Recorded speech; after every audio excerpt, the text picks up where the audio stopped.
One. Hello, ladies and gentlemen, and welcome back to Delusions of Grandeur. And I am your host, David Stregi. And here in the room with me, I have Boris, all the way from Croatia. Welcome. Hello, thank you, Dave. So this last week, I kind of had to do a little bit more films than last time, where we only went on about one film. Uh, Yeah. I guess we decided to go a little shark crazy. Uh, so Yeah, uh, the first by all means. the first film that we're going to go on about is Ron Bonk's 2017 film called House Shark, and Oh, yeah. I ended up actually putting some money into the campaign when it was actually going on, and ended up getting a 2 disc signed Oh, um, wow. Congratulations. DVD. In fact, if you end up checking the credits later, you actually may find myself underneath the special thanks section. I wasn't a executive producer on the thing, but it was definitely um, put in the credits. So Oh, uh, yeah, I wasn't reading the credits. I'm sorry, but that's really really, cool. they were like little, really small. So, Ah, but in any case, so House Shark. House Shark stars. Let's see, Trey Hardson as Frank, yes. and and he is a father that evidently is going through somewhat of a divorce, and um, so he's trying to, or maybe it's not that he's going through a divorce. He is a single father. And so in the very beginning of the film, we see him go on a date. Now, before I go on, I'm going to read this IMDb analysis of summary of what the film is about. Okay, Okay. and so when he finds a shark that can travel on land, residing in his home, an ex-cop enlists the help of a grizzled former real estate agent and an eccentric house shark expert to kill the beast. Yeah, well, that's a very summarized version of what really happened there. Well, um, uh, so I started to talk about what the film was about, but what were your first impressions of this film? Well, today was the first time I watched both this movie and the one we're going to discuss next. Well, my impressions were really positive. I watched a Ron Bonk movie beforehand, so I think this is my second one, and it's really cool. I expected something like this after the previous one I saw. That's It right. was, You've seen She Kills, haven't you? yeah, that's the one I saw. In fact, there are some characters that were in here that were in that particular film. Believe it or not, Oh, there were. I saw She Killed quite a while ago, so I don't remember the it guy, much in detail. the guy who wore the leather jacket and was the gang leader, he was the German scientist in here. Oh, oh, I get it. The guy with the beard that was kind of one of the members of the gang. That was Dirk in a Night of Something Strange, uh, Oh, and he also was the ex-cop in here, the single father. Yeah, yeah. I believe the gang was called the Touch. in in She Kills. Yeah, I believe Oh, they're called the Touch or something like could that. be. Like I said, I have watched that movie only once, and it was quite a while ago, so I don't really remember. Well, how I about that one next week since you already have oh we could. So, it? But in any case, the way I see this film is it's kind of like Moby Dick meets House, a realtor, Jaws experience. uh, well, yeah, I think someone in the movie was even reading Moby Dick, so the similarity is probably not yep. coincidental. So when Frank goes out on a date and leaves his son, which is actually Ron's son, um, Oh, playing the kid. Um, oh wow. I didn't know, but I did realize the actor playing Frank looked a little too young to be his father. yeah, it was actually Nathan Bonk who played Theo. Ultimately, um, he goes on this date, and while he goes on this date, we have this blonde babysitter who uh, ends up uh, she, Uh, while the kid's in bed, she's reading Moby Dick, and, yeah, and then she ends up hearing something that goes on in the house, and she ends up picking up the cliff notes to Moby Dick and going to the bathroom completely stripping. I don't know why she had to completely strip to go to the bathroom, but but but evidently that was just something for the audience to see. probably. And Yeah. on the toilet. Why don't you tell us what happens next? And Oh well, go on, ladies and gentlemen. We're probably going to spoil the shit out of this movie. So that is yeah, that's word true. alert, ladies and gentlemen. So go ahead and tell us what comes next.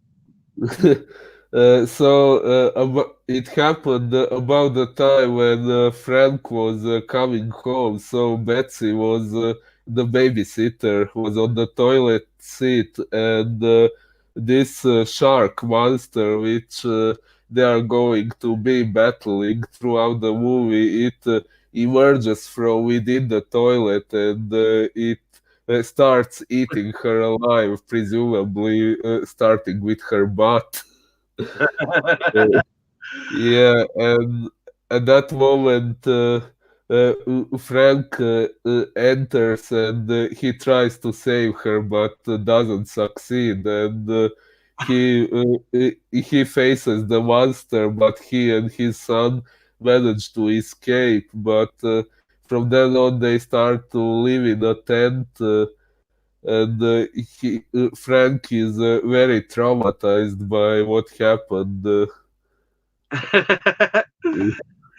Well, and a little bit before that, if you notice, when he comes home from his date, evidently his date, like, evidently loved that he ate her out or something like that, and um, he comes back in, and do you notice what movie is actually playing on the television at the moment when he comes back in? Well, I figured out it was a Rod Bonk movie. Was it maybe She Kills? No, it was actually Oh, the end of Night of Something Strange. oh, I Credit forgot. the hillbilly song at the end. It was rolling through some of the credits of the end of that movie. Oh Uh, yeah, which kind of foreshadows Dark Squanto's. Uh, Oh, I usually recognize the ending credits only if I have seen a movie several times. So I'm sorry, I didn't recognize it. well, this is probably my third time somewhat watching the film because I ended up speed watching some of the film because I had seen the film twice already, and um, and this is actually my second discussion on this particular film. Oh, Um, nice. but I wanted to share it with you because uh, it just goes a lot of places. Yeah, it's a good horror comedy. Some moments are kind of scary, but also done in a pretty goofy way, which makes it really good.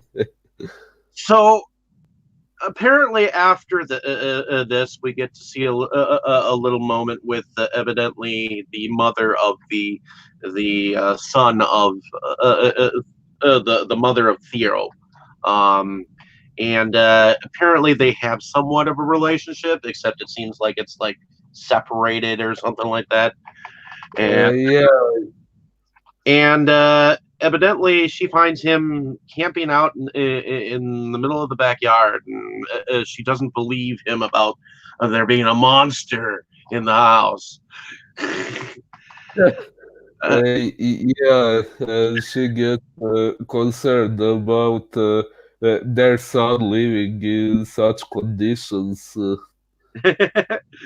so Mm, ultimately, we see that there's an insurance investor that evidently wants this house sold because evidently it's been on the market for quite some time, and so he sends someone down to try to sell the house. Now, Frank, on the other hand, does not want to sell the house because of what has happened in the house. But while the realtor guy is showing the place to what looks like a couple of white trash people, uh, what happens? As far as I remember, Frank tried to stop them from entering the house, but he didn't succeed, and they started to explore the house with their dog, who was with them. Then the dog wanders away, and as far as we get to know, the dog is the first one who gets killed by the shark, and those two start making out. Then they hear some noises and they assume it's the dog, which is an irony because the dog is probably already dead by then. And then the shark kills them as well. And you see That, them getting thrashed around and whatnot. Uh, so why now the insurance or the realtor guy, he and Frank watched this blood bath uh, at the window. So in order to maybe um, try to get the house shark killed or taken care of, because the realtor has like a deadline that he's got to get the house sold by. Um, yeah. and so he calls up this character by the name of Dark Squanto. Oh, yeah. Well, that's an interesting one. Uh, why don't you kind of explain to us what Dark Squanto does? Well, apparently he has some sort of superpowers, although we don't get to find out how he got them or anything. But he starts acting a little aggressive, like he lifts Frank up in the air telekinetically, kind of like Darth Vader in Star Wars. I was getting a Star Wars vibe there. Uh, I Sorry, what did you say? said I was getting a Star Wars vibe there. Yeah, same here. So at that point, we get the impression that this Dark Squanto is going to be some kind of a badass that actually might manage to do something to the house shark, but then he gets killed by the shark surprisingly easily, which was hilariously anticlimactic. Well, it was kind of sudden too. At least the first time around. I mean, all of a sudden you get see the skeletal hand like fly out of the door, and you see his suit inside the shark's mouth.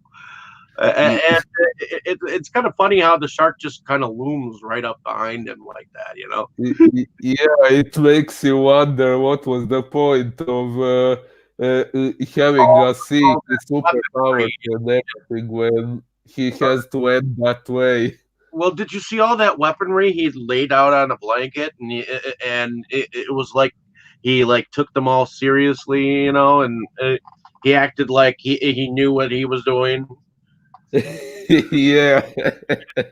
Uh, but I really liked that character, and believe it or not, that is Wayne W. Johnson. He played the lead zombie in Night of Something Strange, the one Oh, that ended up going on that sexual rampage. that was him. Yeah, Wow, I didn't recognize. yep, Wow. that was him. So, but yeah, in fact, I believe it was Jonathan Straighten who directed the Night of Something Strange, and he also directed She Kills. And after doing that, I think what Jonathan did is he came back and executively produced behind this film.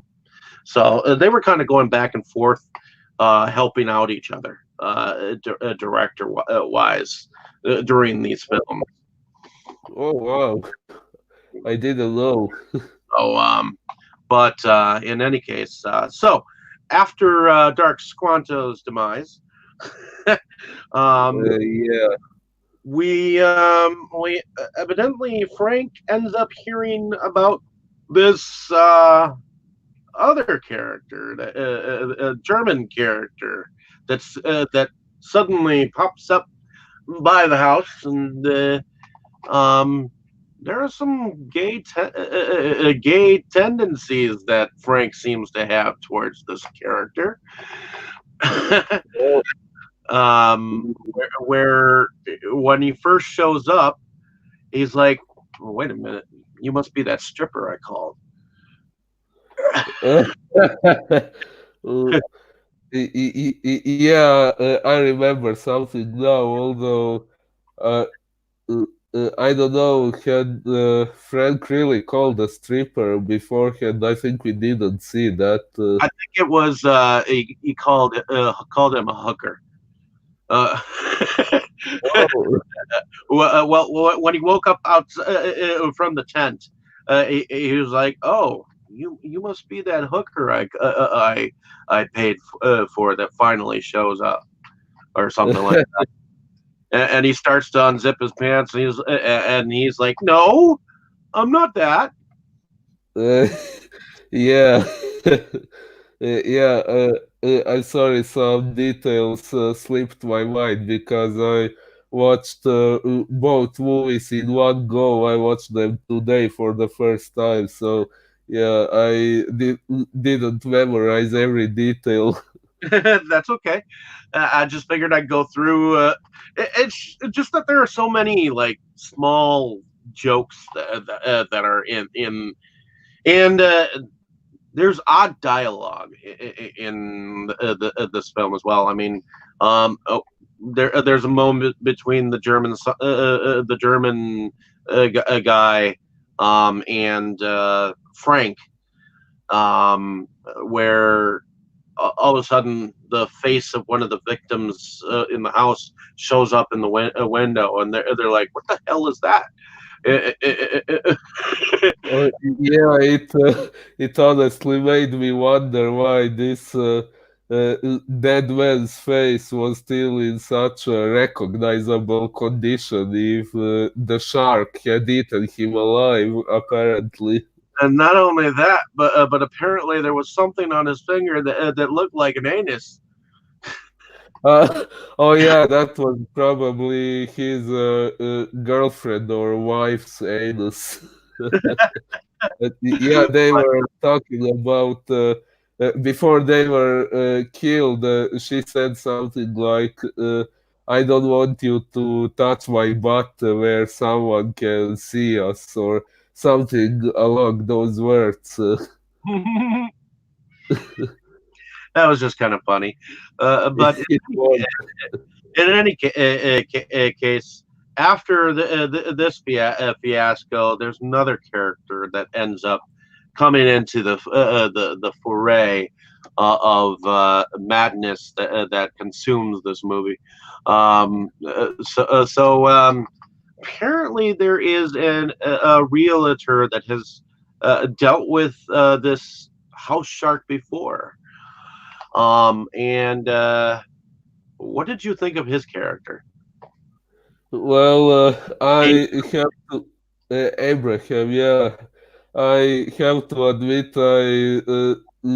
struggled a lot to distinguish the dialogue lines of Abraham and Zachary, this German scientist, because they both had some specific accents, and as English is not my first language, it was a bit of a struggle for me to distinguish their dialogue lines. So yeah, that was a bit difficult for me. But as far as I understood, Abraham was attacked by the house shark in the past, and his I think his arms and legs were ripped off, but they managed to sew them back. Did I understand that correctly?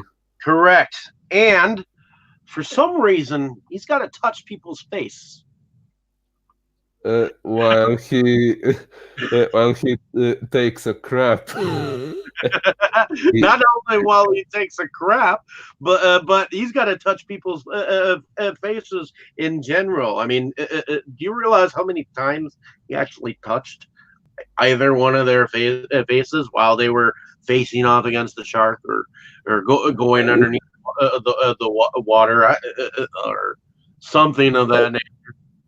well, I remember the scene when he outright asked Frank to touch his face, but otherwise I didn't notice it. Maybe I will notice it the second time I watch it. Yeah, I'm sorry. That's okay. But if you know anything about Moby Dick, though, Moby Dick was a story about a captain who who had dealings with a white whale, like years before. In fact, I believe it had taken off his leg. Um, and so he took an expedition to go searching for this white whale. So I believe that there have been many films that have imitated the Moby Dick story. Um, Especially in the very end. I mean, in the original Moby Dick film, I believe it was Gregory Peck who played it. I know you may Oh. watched it, but No, I haven't watched it, but I remember that actor from The Omen. he um, he played the original Captain Ahab, which was the name of the character. And one of the lines he said was, "I stabbeth thee," and he stabbed the whale, and the whale took him under, and he was never seen again. Um, Oh, in fact, I believe one of the best moments in the movie was when you see his flailing body still attached to the whale as it continues on. So yeah. Well, this character's ending was very interesting. yes, it was. Especially when Frank had to get the key from his ass while he was still stuck inside the shark, Oh and yeah. he was like, "I'm not an ass man." Well, you're gonna have to do it anyways. Yeah. Uh, But ultimately, I guess his head gets severed off, and apparently he's still alive. yeah. Does that remind you of another movie we discussed? What movie? What did we discuss? God, we've discussed a lot of movies. One with an iconic severed head that still appears to be alive. Trying to think. My mind is going on a blank right now. Oh, it's fine. Maybe it's just me who found that scene Oh so yeah, memorable. oh yeah, oh yeah. Odd noggins, odd noggins, Yeah, bingo. That's the one. odd noggins. What, Yeah. what if it was this guy's head inside the box? Then it would probably be on an alien spaceship, and he wouldn't have hopes of being put back together. So, what do you think about this film on a whole? Was it entertaining, and did you enjoy it? Yeah, I did enjoy it. It was definitely very entertaining. It was a little long, but that was fine. I think maybe the build up to the final encounter with the shark was maybe a little long, but that's not so bad. And it was really interesting. Like there was this long claustrophobic scene underwater, and yeah, they had to struggle with the shark a lot before they finally destroyed it. I must say I wasn't sure what was it that eventually destroyed the shark. Like it got injected with this syringe left by Zachary, but then Yeah, at first nothing happened, but then it exploded. Was it an after effect of the injection, or was it something else? it was probably whatever was in the ejection because it was evidently I believe the character of Zachary. Well, that was the scientist that had created the darn thing, I think. Yeah, yeah, And I guess he had created a serum uh, on the off chance that it would have been a freak accident, and he'd have to kill it or something like that. I'm not entirely sure on those lines, but I think it ultimately killed him by injecting him with so much of the serum. So yeah. mm, probably, yeah.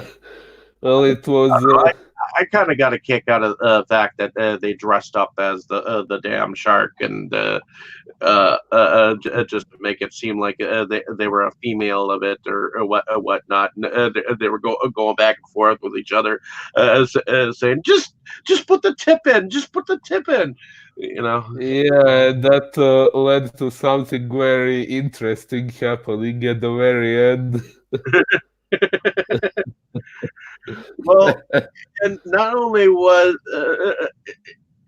his head wasn't the only head of his that was severed from him. Neither. Yeah, I see what you mean. Because he asked where his penis was, and it was kind of hilarious at the end there. Yeah, like his body got all torn out, but somehow he was still alive, and Frank was picking him up and taking him somewhere so that they can sew him back together. And apparently, he is going to survive that. Apparently. Um, what did you think about the special effects in this film? Were they pretty decent, or do you think they could have been better, or do you think it was way too cheesy? Well, I would say, all in all, for an independent movie, they were pretty good.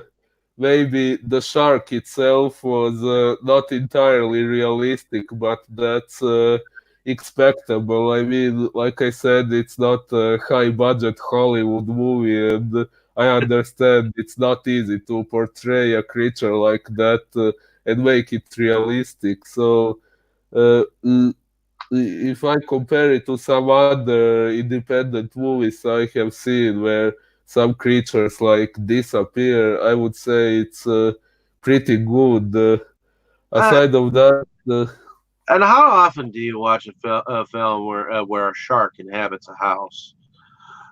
well, a shark, not really. This is the first one. Well, the second one, if we count bad CGI sharks, which I watched right before this one. Well, I saw House Sharks before I saw this one, and believe it or not, there is a slight connection between the two.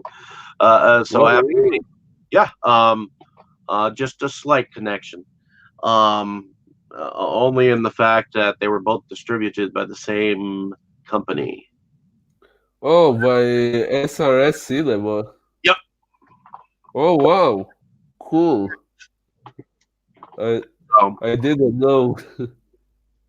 what did you think about the music that was involved in this film? Did you notice it at all, or sometimes Well, music is uh, noticeable?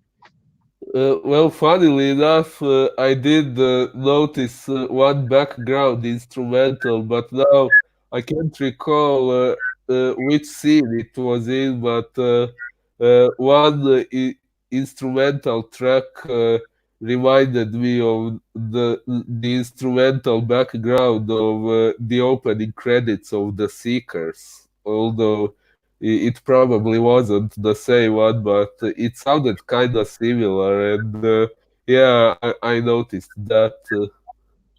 Okay. Oh, well. Did you have any kind of a favorite scene that you could take away from this film at any given point in time? Phew. Well, it would. I think it would be the Dark Squanto scene because it was the way it ended was really unexpected. Like I really loved the way they introduced the character, like he was going to be a big deal, like he was actually going to make an impact on the situation with the shark, but then he is taken out very easily and very suddenly, which was so unexpected that I just couldn't help laughing at it. So I would say that is my favorite part. Oh, and of course, the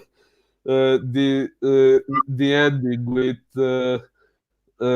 this man Abraham all torn apart but still alive, and the post credits scene was, or was it maybe in the middle of credits? I'm not sure. When we find out what happened to Zachary.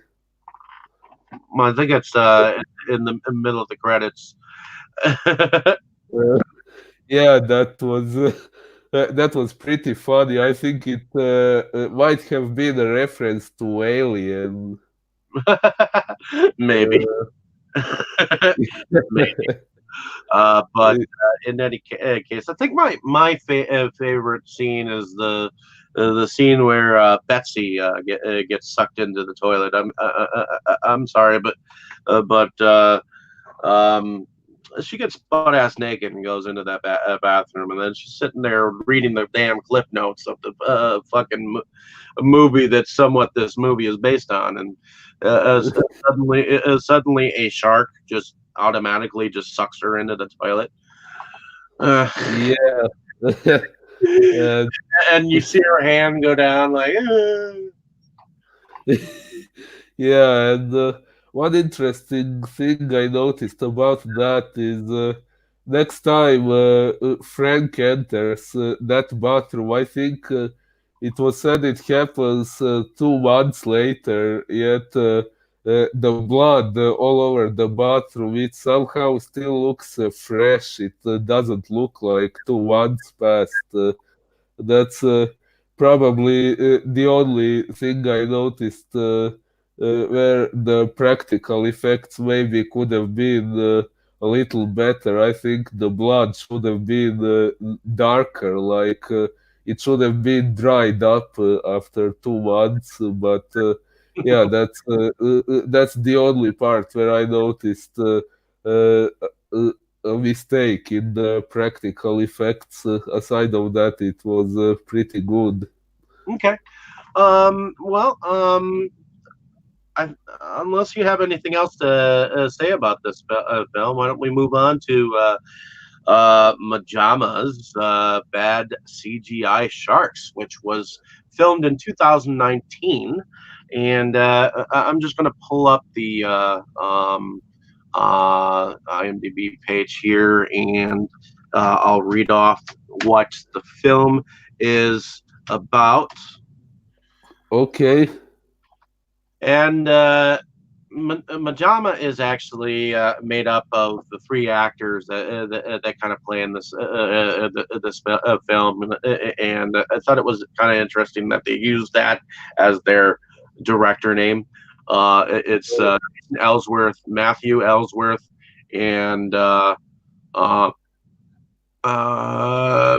Matteo Molinari, who play Matthew, Jason, and Bernardo. Um, so, two estranged brothers are brought back together when a script they're writing comes to life and sends a poorly rendered digital shark to hunt them down in this meta take on the shark exploitation genre. yeah, well, one interesting thing about this movie, well, I don't know if that's the way the director was thinking, but if they were maybe thinking of making a shark movie, but they knew they weren't able to make it very realistic, then they may have decided to make it deliberately bad CGI shark and make the fact that it's bad a part of the movie plot so that it doesn't look like a bad CGI effect, but something that's actually meant to be the way it is. Like I said, I don't know if that's the reason why they did it that way, but it maybe it was, and if it was a pretty creative solution. So ultimately, Bernardo is like a narrator of the story, who, like I said, is played by Matteo Molinari, and I kind of actually like um, his character. I don't know if you've ever seen Independence Day. Uh, Long ago, I did see it, but I don't remember it very well. It's really been a long time since I watched it. Well, there's a character that plays the father of Jeff Goldblum's character in there, and it's Judd Hirsch is the name of the actor, and for some reason, Molinari reminds me of Judd Hirsch in the way that because he talks Jewish. Um, Oh, to me, and that's not to try to be um, uh, shall I say, um, racist or anything like that. When you speak Jewish, you speak like, well, my mother from another mother, or someone that sounds like Italian, and oh, oh, I get it. Well, somehow I didn't struggle so much to distinguish these characters' dialogue lines, unlike those two in House Shark that had accents where I did struggle to distinguish what they were saying. Somehow I wasn't struggling so much with this one.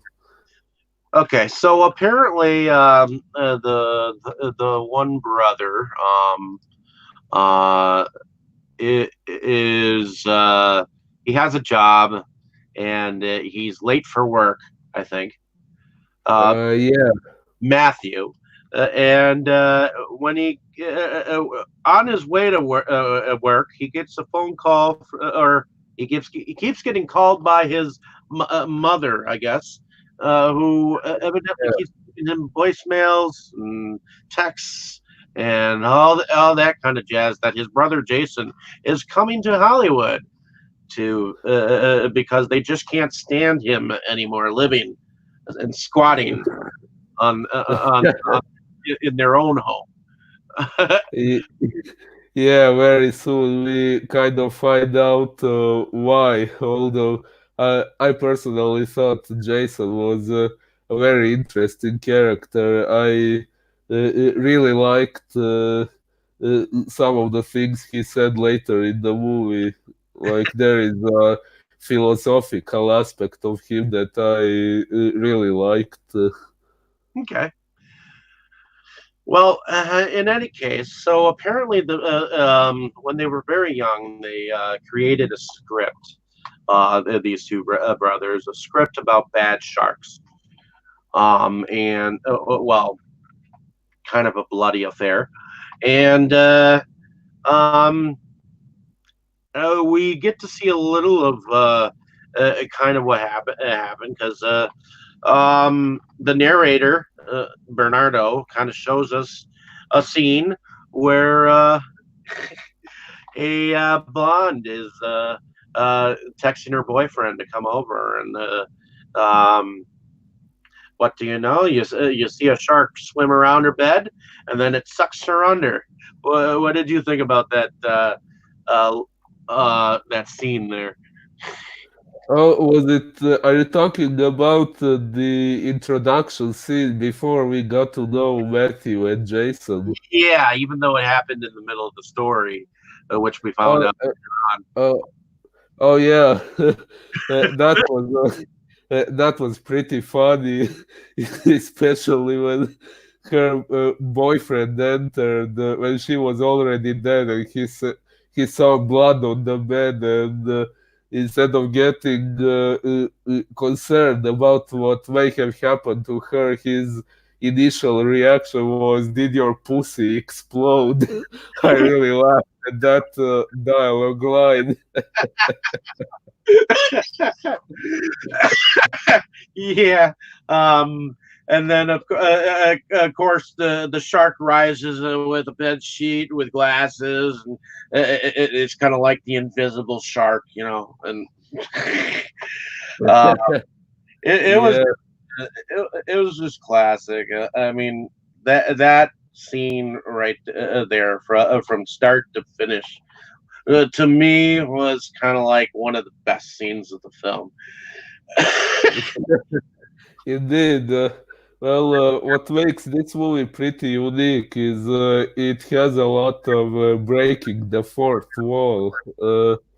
And this introduction scene is a part of that. So, And I like that the narrator is kind of a part of the story too. Like you see him, he's narrating the story, and yet he ends up putting himself inside the movie itself, and then of course, later on he has a monologue and all that jazz. I think he adds to the film. Uh, uh, a little bit. What do you think?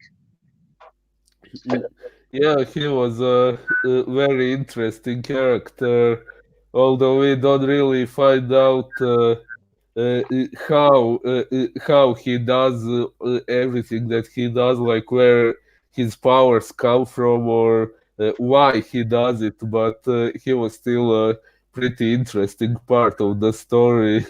The way he interfered with Matthews and Jason's life and made it all happen. Oh, oh, nice. Yep, the bad CGI sharks. I guess there's some photos on the back there, just a random DVD. But ultimately, we find out that there one of Matthew's coworkers was actually working on some cartoon sharks, evidently based on his designs of the original shark, and so the shark that was going around killing people. In fact, there was a scene where I think the shark was going after their annoying neighbor. Yeah, at one point it looked like the neighbor was killed, but then he surprisingly appeared again. Yeah, later on, running away from the home. Yeah, But in any case, so I like this movie because you not only get to see them get you get to see them chased by this shark, and I love how the shark just shows up in the home, while they're watching shit. And he's doing laundry. Matthew's doing laundry. All of a sudden, the shark comes through, and that's when they start to get chased by the shark. And somewhere in there is where the opening scene actually happens, because after they get chased around the corner, that's when the shark sees the people in the house.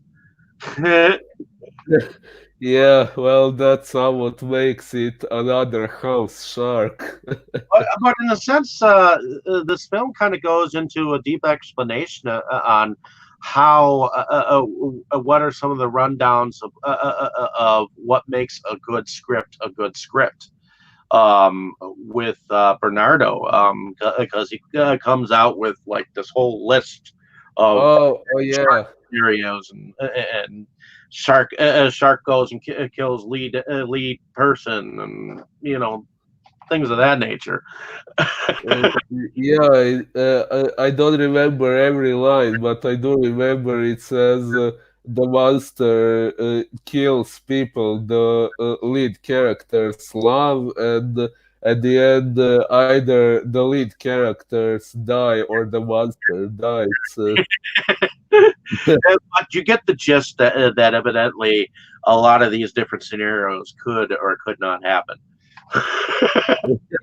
Yeah, it's funny because it kind of tends to happen that way in some monster horror movies, like Bernardo said in those lines. Well, in any case, ultimately, because of the upgrades that the girl that plays in here, and her name is Jen Liu. She plays Amy. Um, Yeah. I guess, and she upgrades the shark to having a conscience and being able to speak.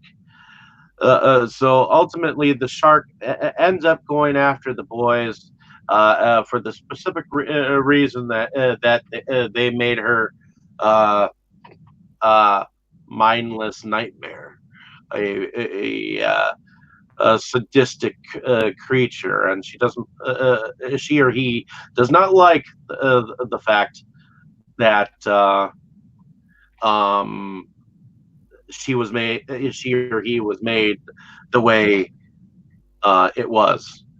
So, you think In about what did you think about the main shark in general? well, it was pretty cool. Like it was a really unexpected turn of events. If I understood correctly, when the shark attacked Amy for the first time, she managed to evade the attack, and then I think it bit into her laptop or something like that, and that was how it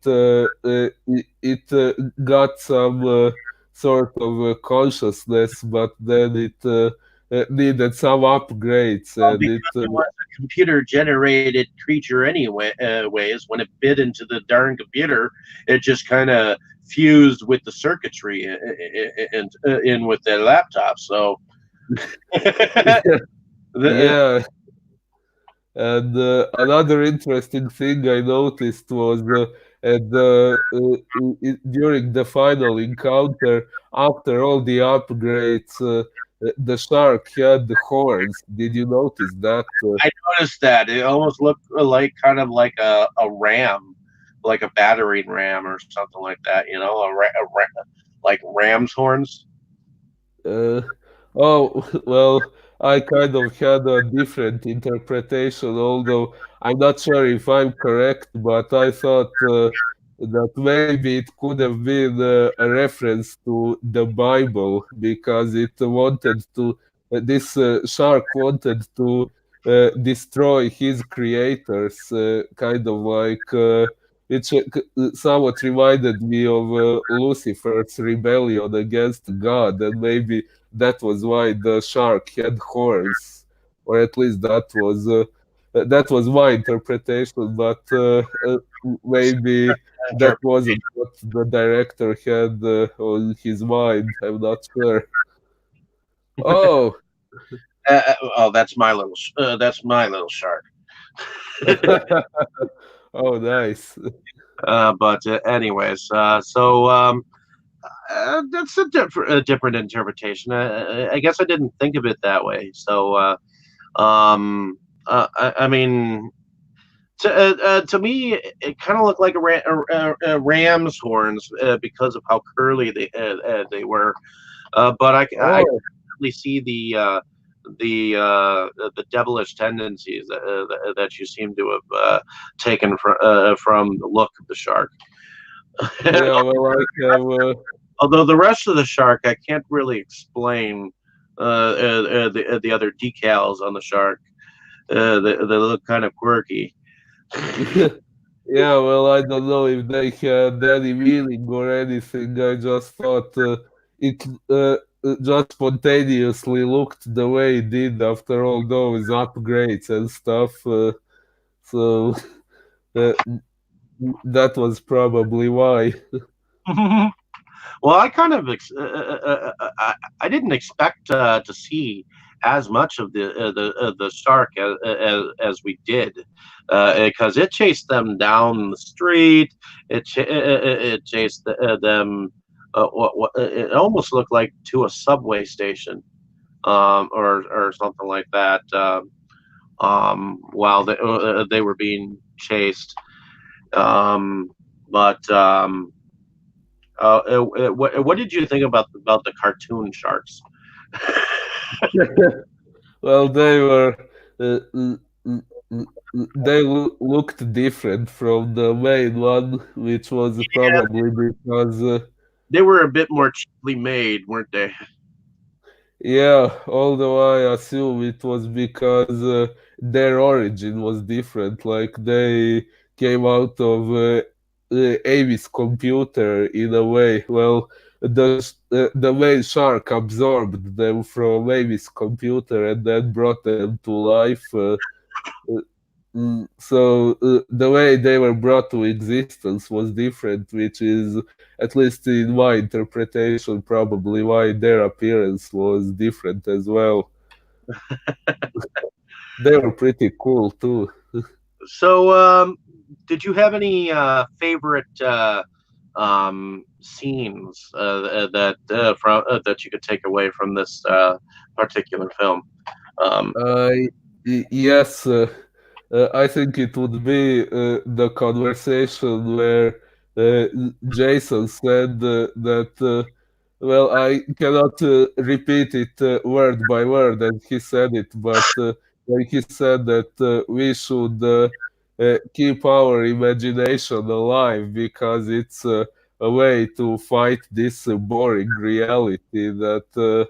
Which we already saw that Matthew, who lived pretty much in the real world and wasn't much of a fantasy guy until the main events of this movie, we saw he was unhappy, and Jason pointed it out, and Jason being kind of childish and generally the way he is, he was a much happier person than Matthew, and he points it out in this scene, and he says that imagination practically allows us to be gods in our own world, or I think it was something like that that he said. And like I mentioned before, earlier when I said that there was a philosophical aspect of Jason that I really liked, that was what I was referring to. I really liked that scene. Like as much as the whole movie was goofy, this was a pretty thought-provoking part, in my opinion. okay, yeah, I mean, there's definitely a difference in tone in this film, even though there is comedy. There's a part where Jason sits down next to a bum, and he's like, "Nice cock penis," Yeah, referring to his long ass ponytail or whatever the fuck you want to call it. That was a weird ass hairdo. yeah, or when Bernardo gives them those lies of what has to happen in the movie, and one of the lies says the main character's loved ones have to die, and then Matthew runs to Amy in order to try to save her, and he is relieved to see her still being alive, and she is like, since when are we so close? But then he says, we're not, but you're the only person I talk to. So she is the only person he can think of who might end up getting killed. Because aside of Jason, who is also a main character, so he cannot get killed, she is the only one who might get killed. So that leads to a funny conversation. I have to say that whole beginning intro was um, um, my favorite scenes. I just can't get over how she got pulled underneath the darn bed, and it was kind of like it took a moment. It dragged it out just a bit, and although yeah, I would have liked to have seen a little bit more blood, but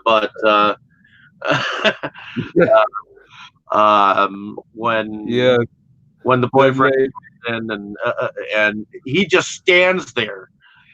That's so stupid to just stand there, not even react. Yeah. I mean, he didn't even say nothing. He just stood there. It was just, yeah, lunch. Yeah. And then It was.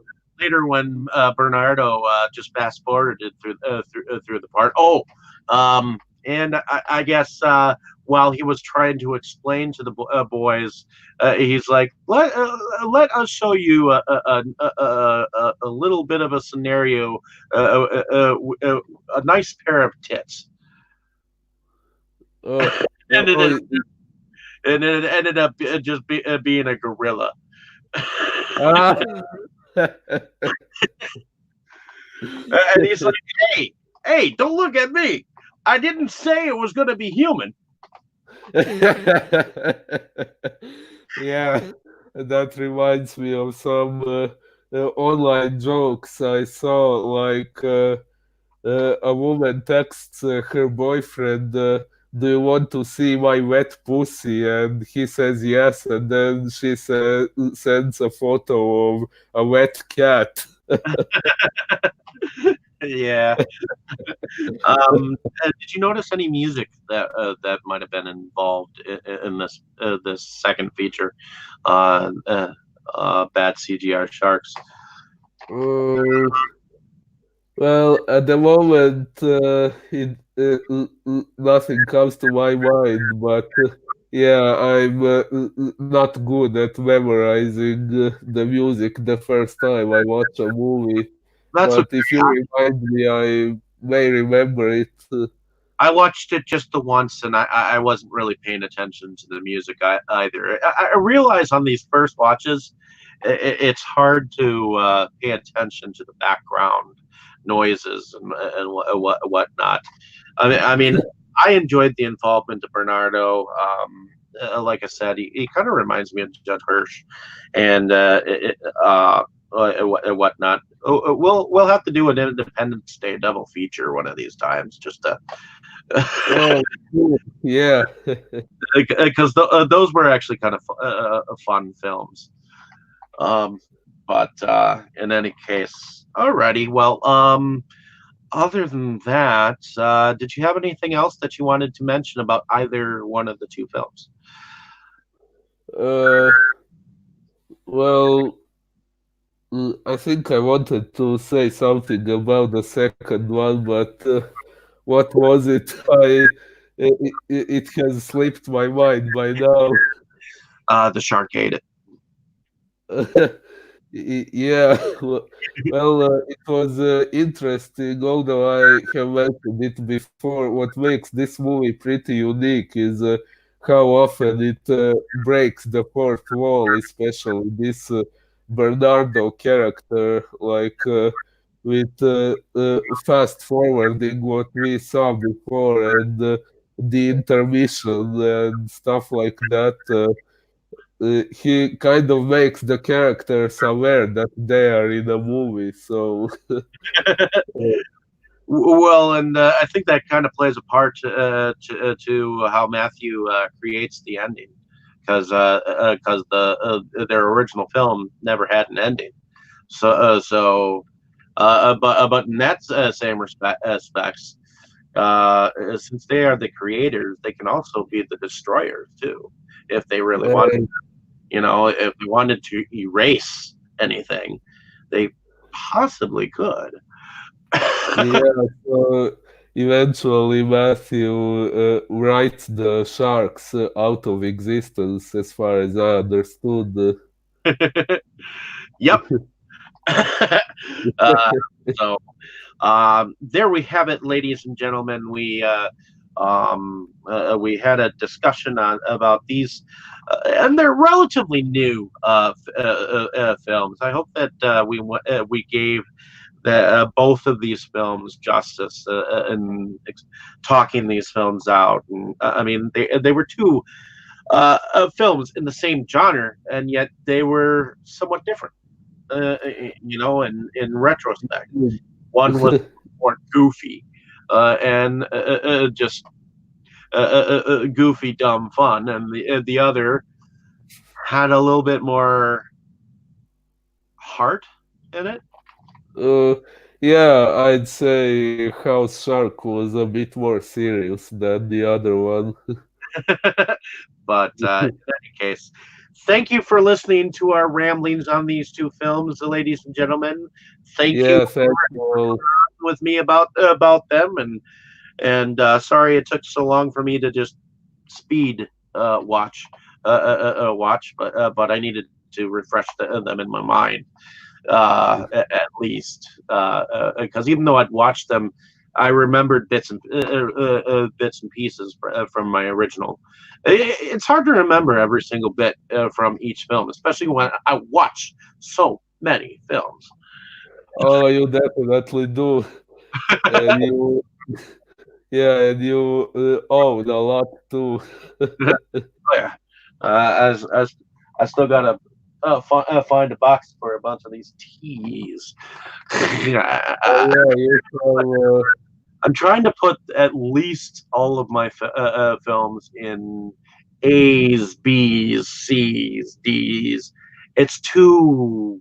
I have way too much to try to put them alphabetically right now, and a lot of yeah, boxes.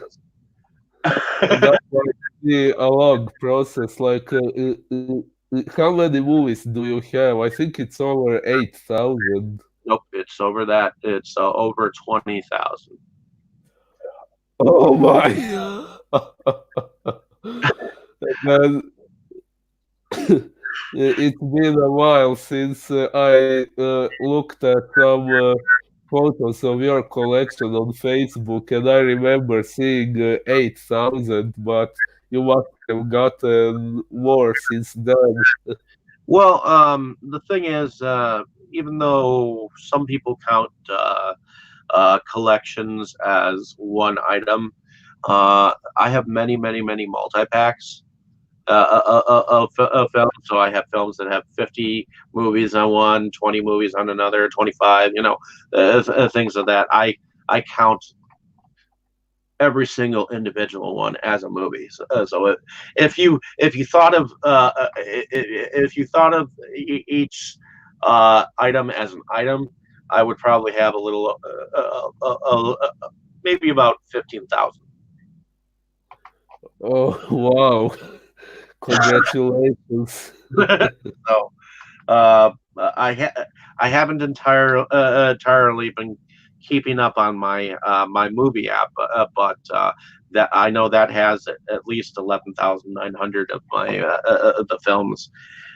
It's just there are a lot of independent films that I actually have to just literally type into this thing because it does not come up with them. So I've got to create them in their archive. I understand. Alrighty, man. Well, I appreciate you being able to come on about these films, and let's go on about She Kills next week, and Oh, then we'll go back to some Joe Sherlock films. Um, oh, nice. Uh, yeah, plan? I'm sorry, what did you say? Does that sound like a plan? Yeah, it definitely does. I'm looking forward to the next one. Alrighty, man. Well, I think that's all the time that we have for today, folks. So stay tuned. Yeah, Next week we're going to go on about She Kills, which we somewhat mentioned, but definitely stay tuned for some more exciting shit. We're both independent film lovers, but we love all films. it did. Kind of what we're here for, and this is just the time spot that I can actually get my friend Boris here on for since he's got quite a distance from me, time zone wise. Yeah, thank you for having me here. I always enjoy these conversations. Definitely, man. I mean, some of these conversations I've had before with other people, but I don't mind going through them again with others, and it's just more practice for me. So, and then Indeed. You have a good evening, and ladies and gentlemen, you also have a good evening, morning, or Thank you. night, wherever you are. Enjoy. Have a good evening. Like, share, and subscribe. Thank you. Thank you. Alrighty.